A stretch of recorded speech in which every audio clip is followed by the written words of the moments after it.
Hello, hello, hello. You guys, please let me know if you can see and hear me.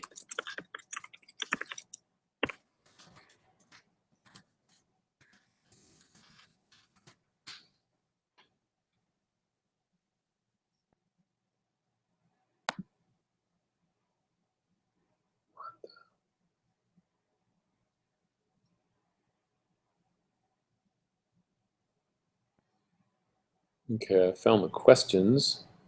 Now let me find this. Yes, cool, cool, cool.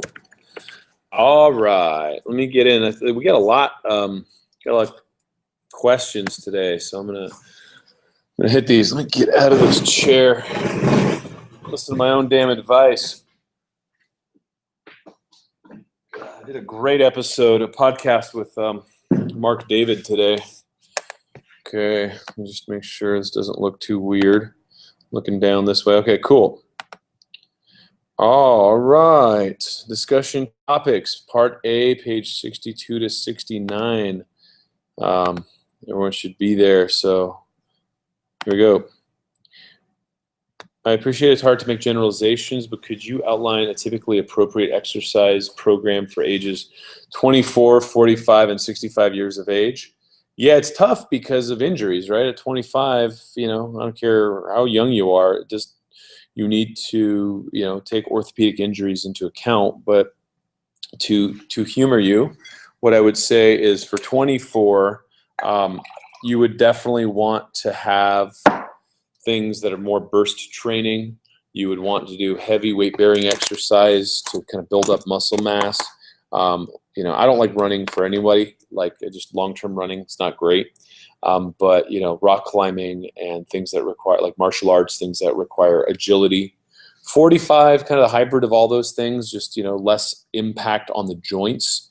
65, even less impact on the joints, but then working to support lean body muscle mass, and also obviously support cardiovascular health with things like bikes, things like hikes, and rowing. It's good for all of them. So really, I don't want to generalize, because I know 65-year-olds that kick ass, and I know 25-year-olds that are on their asses. So that's a hard one to answer. Oops. When working to blast the blahs, would you recommend exercise that was more than getting hot and sweaty rather than, say, Qigong, yoga, walking? Is that a yin and yang thing? You know what I'm starting to lean towards more and more in my old age here is the fundamentals of Qigong are a great base for athleticism for time, for pretty much anybody. So if you're older and more beat up, you do some of the more gentle Qigong and kind of just hold and twist. And then I have things like the Basic 8. I have things that are like the Shaolin sets, like DVD number 2, that are incredibly aggressive in terms of demand on your physicality, and are wonderful. So I would say my new thinking on all of this, and we might do a video series on it if I could ever freaking have time, is to do like a Qigong based athleticism that then spins out from there. I'm finding that that's a way better way to go. When choosing your exercise program, should you be guided by how you feel afterwards? Whether invigorated, energized is good, fatigued is not good. Can Qigong be invigorating? Qigong is invigorating. If it's not invigorating, you don't have enough Qi, so you need to drink tonics, and you need to sleep and rest and meditate more. But yeah, I mean, you should be invigorated after a workout, with a caveat of a good workout will kick your ass and you'll feel invigorated after a meal, right? And so you don't want to work out beyond your capacity for your body to sustain itself, and that means always allowing for recovery. So I don't like pushing too hard if the body can't accommodate fast enough, because that just brings up cortisol, and then you're in trouble. The resting metabolic rate concept, how do you determine that? Seems a fine balance. Nope. Resting metabolic rate is a basic heart rate measurement that is taken when you're resting. And your RMR is very simple and can be found very easily based on an equation that is pretty legitimate. So the way it's calculated, here I'll give you a calculator right now. So basically you take, where the heck is it? Here's an RMR calculator. I'll just chuck it in the chat thread. Stuff's not rocket science. There, easy enough. Figure out your RMR. It's not airy-fairy or speculative at all. There's pretty good exercise physiology science behind that. Yep, there it is. So, wait, did I just put in the same one? Yep, first one. Changing weight seems to be a diverse topic with many factors influencing it.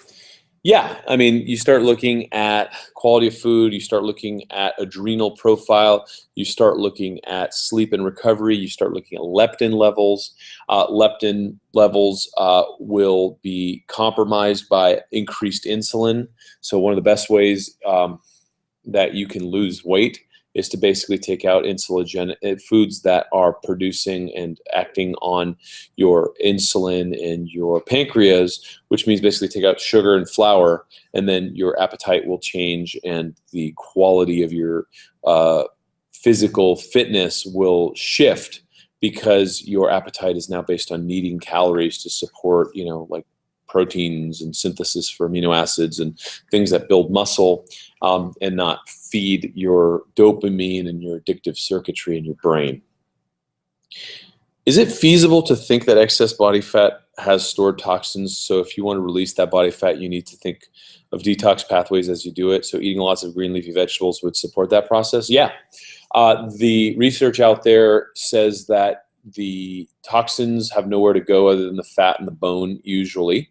And so once you start lysing that fat and breaking it up to turn it into energy, what happens is those toxins are back out on the streets, and then the body's like, holy crap, we need to get rid of these. And so if you have healthy detox pathways that are activated and doing what they're supposed to do, they will scavenge, grab the toxins, help you process through liver, phase 1, phase 2, kidneys, and process or get them out through the bowels. However, if they are heavy metals, the body didn't know what to do with them the first round, it still doesn't know what to do with them. So then it signals the thyroid to slow down the metabolism, to store fat so it can have some fat cells to store the heavy metals in. Terrible deal. So yeah, absolutely. So if you're looking to lose weight, you need to detox simultaneously. It's the only way it works. And so look at that and always support your detox pathways with that process. What I use is, well, we have our own formula called Detoxify, another one called Chelate. And I use that for pretty much anyone who asks me to lose weight, because if you don't take the garbage out, the body constantly signals, the brain constantly signals the body to store fat. Bad deal.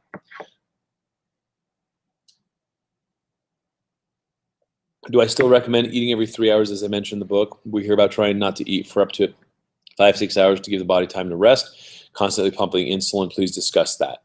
Yeah, I mean, at the time of writing that book in 2009, there was the intermittent fasting stuff hadn't really like exploded out onto the scene.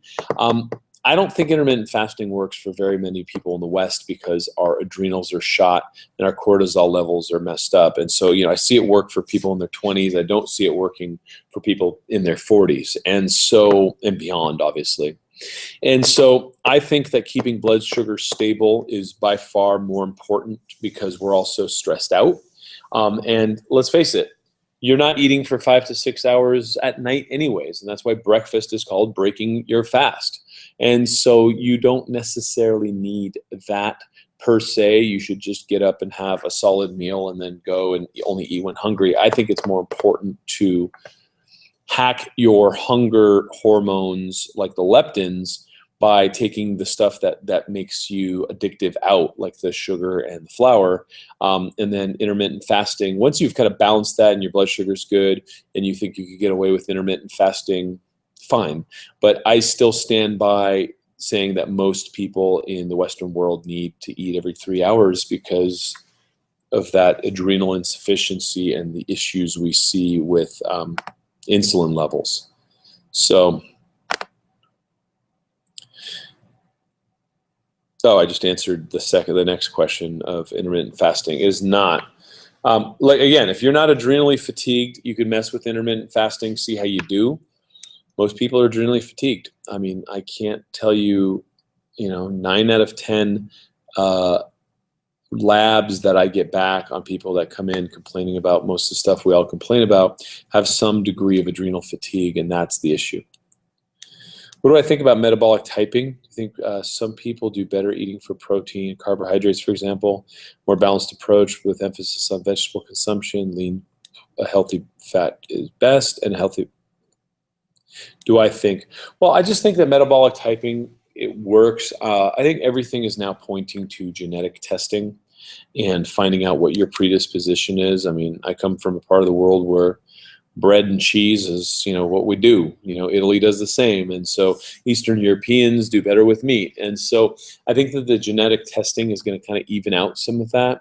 And I do feel that metabolic typing is powerful. I don't think it's a slam dunk. There's some people that get great results with it, and other people just have food allergies that preclude them from being able to follow that mold. So individualized medicine means understanding your own personal disposition and your proclivities, and then if you have a food allergy to something that's so like is kosher according to your metabolic type, you're still hosed, you're screwed. So I'd be very careful with that. On page 68, our bodies are the most precious things we have. They're the chariots for our souls and spirits. How many have we got? Souls and spirits? Are you referring here to Shen Jing concepts? No, I'm just saying that not our souls and spirits, plural. The plural is us, right? So you have a soul and you have a spirit, and that's it. So the Chinese concept of that is that there are the 5 spirits of the different organs, and each of them has a spirit and a soul element. Those are all variations on the same theme. They're just flavors of your personality, if you will. And so it's all just one. And so it's, you could talk about the soul of the liver, you could talk about the spirit. Technically, the spirit's housed in the heart, and it's the Shen. But in the context that I was writing here, it's more just specifically your soul and your spirit are housed by your body, and that's what you got to take care of, man.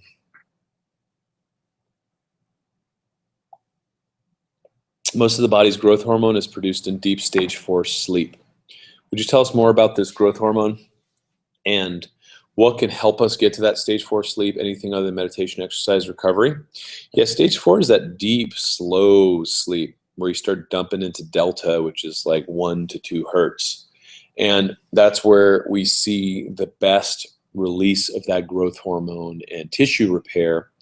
And it's the good stuff, right? You start to drop down into theta, then all of a sudden you could get into REM, and you get into like this weird kind of like loud brainwave activity, and then it starts to settle, and you go down into delta for 30 minutes, 60 minutes, and you just really settle down deep, and that's where the good stuff happens. And then you kind of slowly come out. You might go back into REM, and that's where the action is biochemically, and you really want to drop down into that. So part of that is detoxing the system so the body doesn't feel burdened.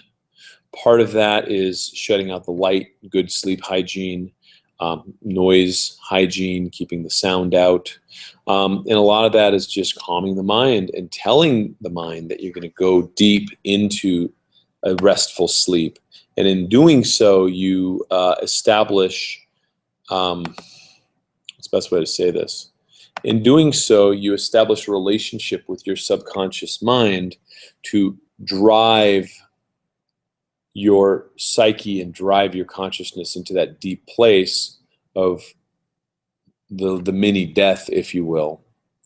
And in doing so, create an opportunity for your spirit and your soul to recover and your brain to do all the things that it needs to do. So yeah, all the meditation, Tai Chi Ruler level 2 is very good for this. There's a lot of good stuff that you can draw on for this, including the invocation of like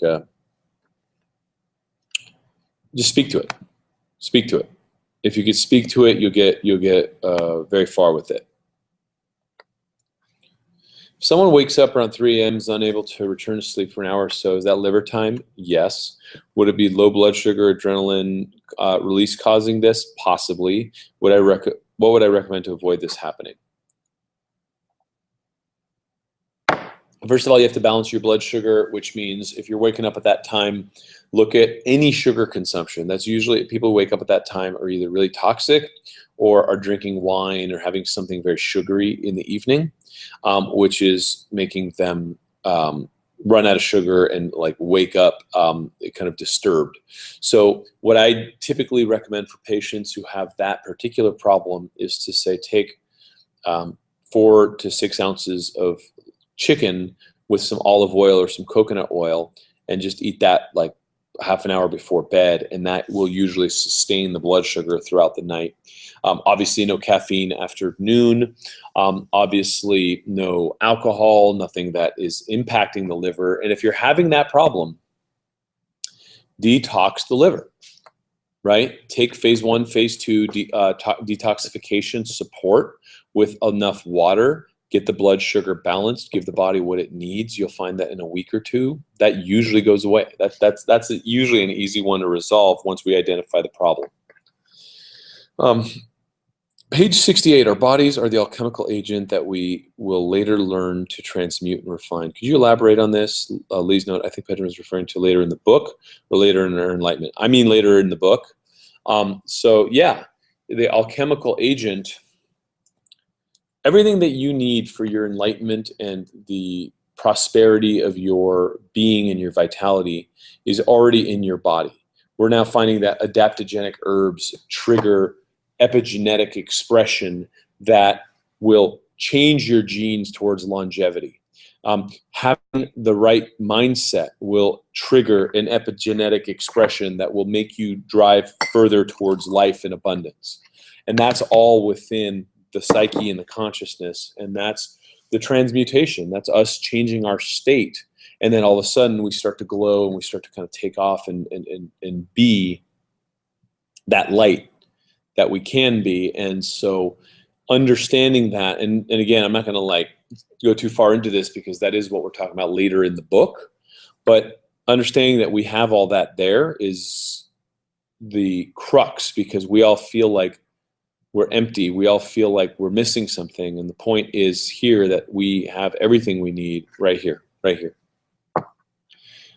In the personal journeys, relax and exert, pain in the legs is simply a sensation, and that's my reaction to that sensation that's causing the suffering. I see what you mean, but seeing as physical pain is also a signal that you may be overdoing it and hurting yourself. Can you tell the right kind of pain from the wrong kind of pain, and how much is too much? I say this to my Qigong and Kung Fu students all the time.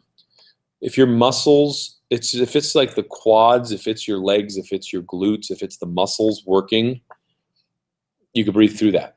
If your joint is hurting, stop it, right? The point is to align perfectly so that your joints aren't aching, and if your joints hurt, come up a little higher in the stance.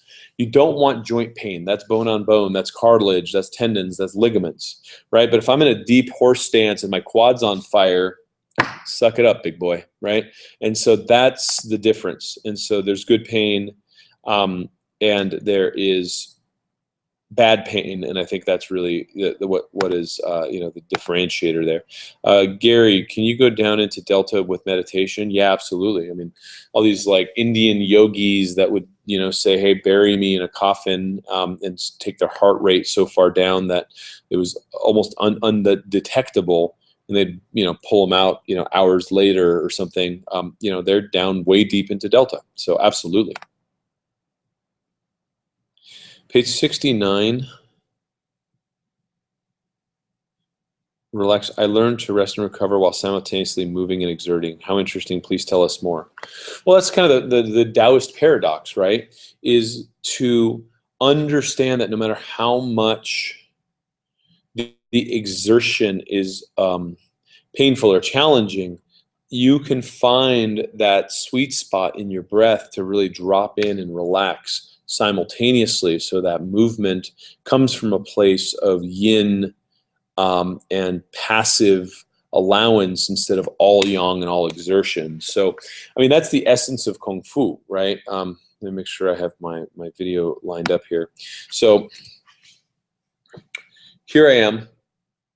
I'm in a conflict, right? I'm strong. I'm a tough guy. I'm going to punch, right? And it's all just rigid and exerting, and it's like, you know, I'm tight and I'm guarded and I'm doing my thing. And the essence of Kung Fu is to be completely relaxed, right? And then when I want to hit, that was it. That guy's eyes are gone, or right? And it's just fast and it's elegant and it's furious and it's soft.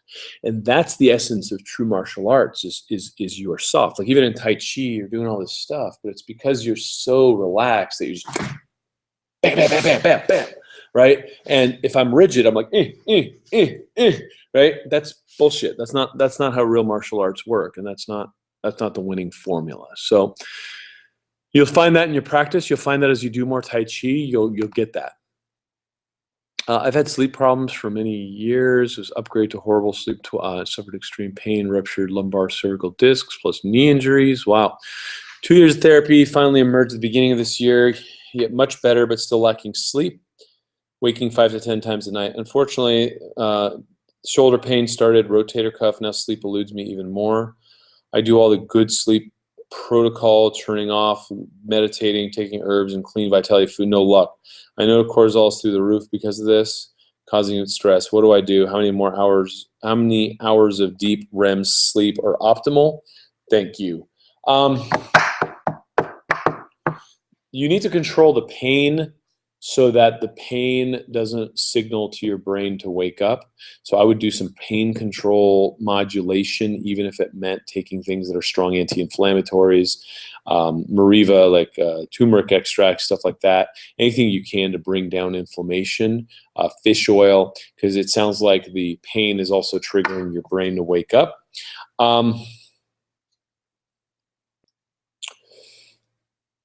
There's a track that we have called Deep Sleep. I want you to try it. It's somewhere in the store. And that might help because it drops you into delta. What I would do is probably come up with a protocol at night to do an Epsom salt bath and then stretch and then meditate like Vipassana style and just let the pain move through you and don't let it overwhelm you.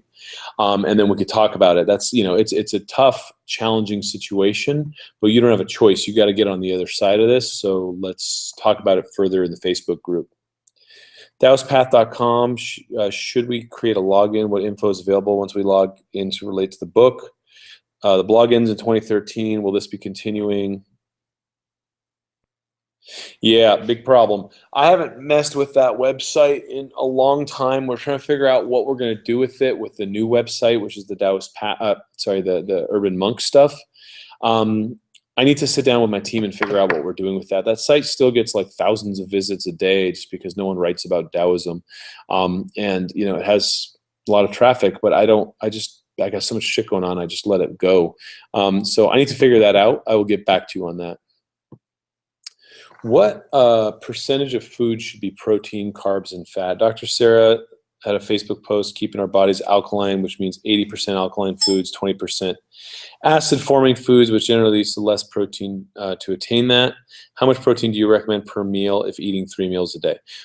My baseline recommendation is you want 1 gram of protein per kilogram of body weight per diem. So what that means is, where the hell did my video go? Let me get this back. I'm done with the questions. So what that means is if I weigh 90 kilos, and if you're in the US, just go to Google and say, whatever your weight in pounds is in kilos. If I weigh 90 kilos, that means I need 90 grams of protein that day just for baseline metabolic function. So if I'm not like lifting weights and stuff, that's fine. That's all I need. You don't want to go less than that because your body then has to rob Peter to pay Paul. It breaks down muscle to go get it.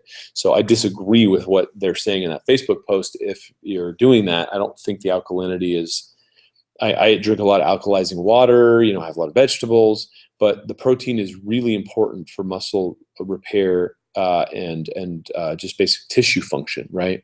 So 90 grams per day for, say, a 90 kilogram person means and that's a big person, by the way, I'm just throwing out numbers, but means, you should have 30 for breakfast at least, and then keep taking protein throughout the day to get there. Most people will be like, say, 60.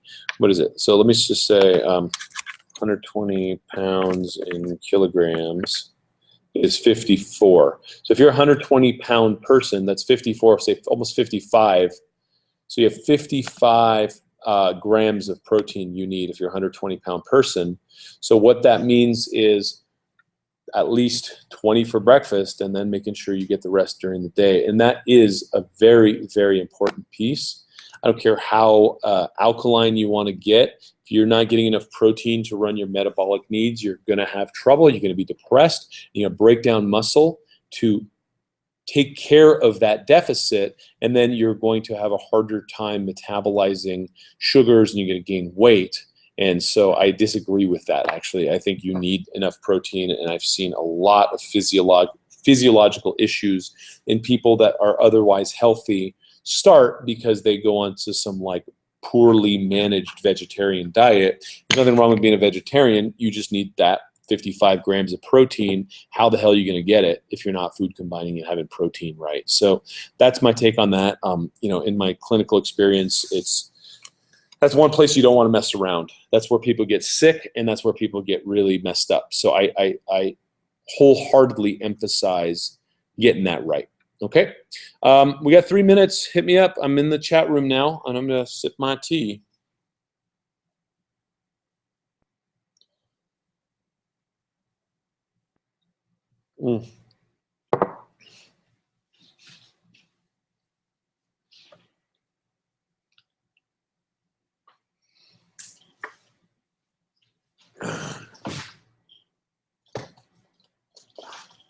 Just packing up my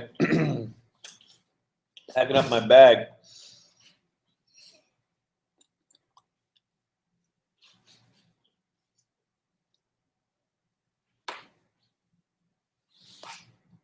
Oh. So Carlene, you weigh 98 pounds. How much protein do you need? So I'm going to show you how you do this. Go into Google. How about this?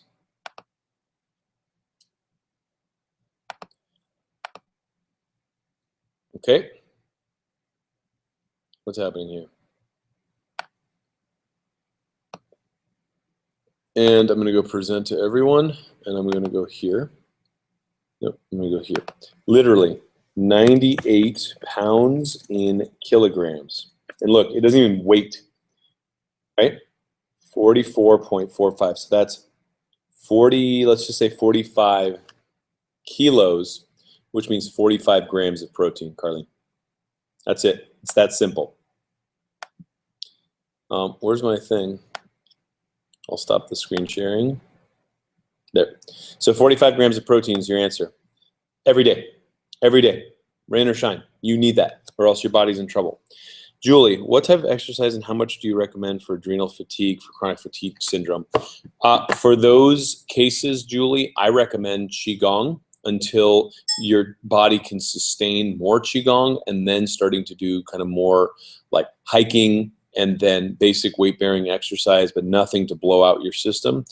All of my chronic fatigue and adrenal fatigue patients start with Qigong, and then once they could do more, they'll do more. And then I recommend tonic herbs, and I love tonic herbs, and I think that that's a very powerful way to kind of build up your system and go robust.